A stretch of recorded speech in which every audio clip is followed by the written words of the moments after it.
Kani kedai ke Batisi TV, bat pidang pet ya ke kubur baman kasni, belawan rasyapi da ke rupa, ringkat bat ke orange Nissan, lom sokpo near Fire Brigade Ground, Shillong. Ki Runar ki bamla ban itu durkmat hagamit sngi ublai henritorik ubnai kelalangkot arjar khat khandai kila Kawang do Petrol bom ya ka Ophis Treikam Jong ka Bharatiya Janata Party kepada Habeva Road Shillong. Hagani ke jingja u Petrol bom ulahap ha ke jing hangiet ka Bashakmat Jong gane ka Ophis bat lashu julor malumala.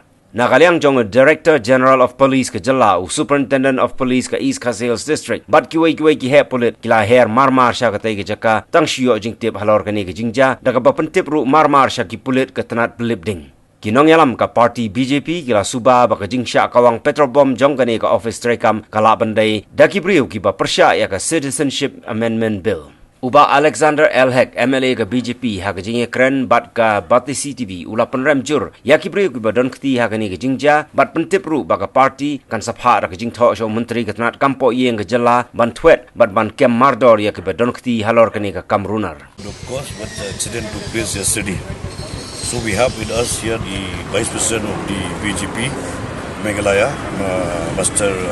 David Khasati, and also Mr. Basu Chakraborty, the spokesperson of the BJP. So we came to know only last night. Immediately, our party workers they rushed here. Even we like to thank the neighbor who already informed the fire service. At the same time, also we like to thank the SP board, the East Khasiels and the city SP, and also DGP himself. He came and arrived immediately to see what happened at the spot.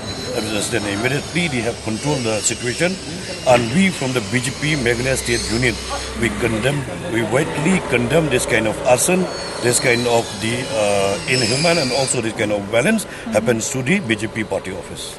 We will not be able to tell you what was the reasons, and if only we are going to write to the Home Minister today from the party office, and also me as being the leader of the BJP state legislature party, we are going to write we should not be spare any culprit who is involved in this kind of arson or arsoning which is done to the party office. To file the complaints to the Home Minister, and we are going to book the culprit whoever involved in this kind of inhuman act. We should not be spared. From the beginning, without knowing the fact, we will not be able to blame anybody at present. Let the police do their investigation.